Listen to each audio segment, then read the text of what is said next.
Et pour refermer ce chapitre économique, ces bonnes nouvelles venues d'Afrique. Oui, le décollage du continent se confirme avec des prévisions de croissance qui restent élevées. 4,8% de progression selon les derniers chiffres. C'est beaucoup plus que l'Europe, c'est bien plus que les États-Unis aussi. Et voici une autre facette de cette croissance. La Chine s'implante de plus en plus massivement en Afrique. Exemple au Ghana, envoyés spéciaux Gérard Grisbeck, Tristan Lebras.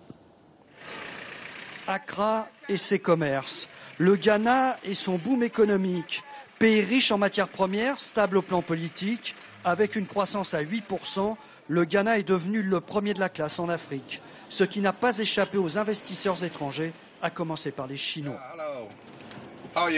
Stephen Chum est venu de Hong Kong. Dans cette zone industrielle, il y a 6 ou 7 usines chinoises qui fabriquent des sacs en plastique, des fers à béton, toutes sortes de produits. Au Ghana, les Chinois ont créé plus de 300 entreprises. Stephen, lui aussi, a fondé la sienne.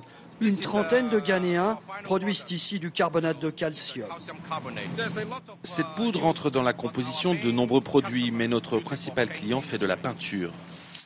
Voici notre matière première, des coquilles qui proviennent d'un ancien lit de rivière. Elles sont pleines de résidus et de petits morceaux de bois. Il faut les nettoyer avant de les broyer. Le tri, un travail minutieux et harassant par plus de 40 degrés. Une chaleur moite et éprouvante. Un tout petit salaire. Cela ne va pas. On a besoin de plus d'argent.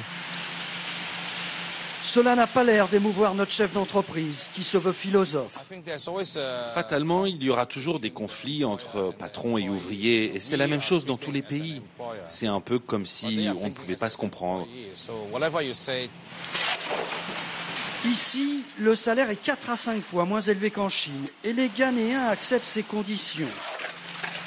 Faute de mieux. Depuis peu, Stephen a même créé cette ferme.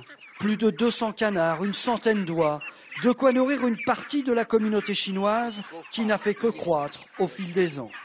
Environ 20 000 Chinois vivent ici et le mouvement ne fait que s'accélérer.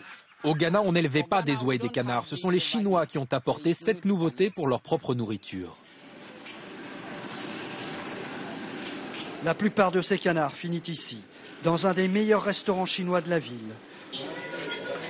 Le patron du restaurant, c'est lui, Gary Young. Comme son ami Stephen, il vient de Hong Kong. Et dès qu'on lui parle de productivité, il a son point de vue sur les Africains. En fait, il faut du temps pour se développer. Il faut d'abord apprendre à marcher avant de savoir courir. Nous, on peut travailler 24 heures sur 24. C'est une grande différence avec eux. Car eux, ils ont des horaires bien précis.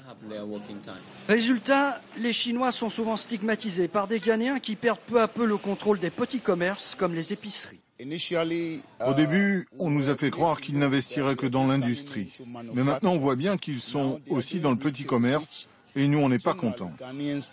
À tort ou à raison, les Chinois ici sont perçus comme des nouveaux colons, alors même que leur activité économique aide le Ghana à maintenir une croissance à près de 8%, une croissance qui est la meilleure du continent africain.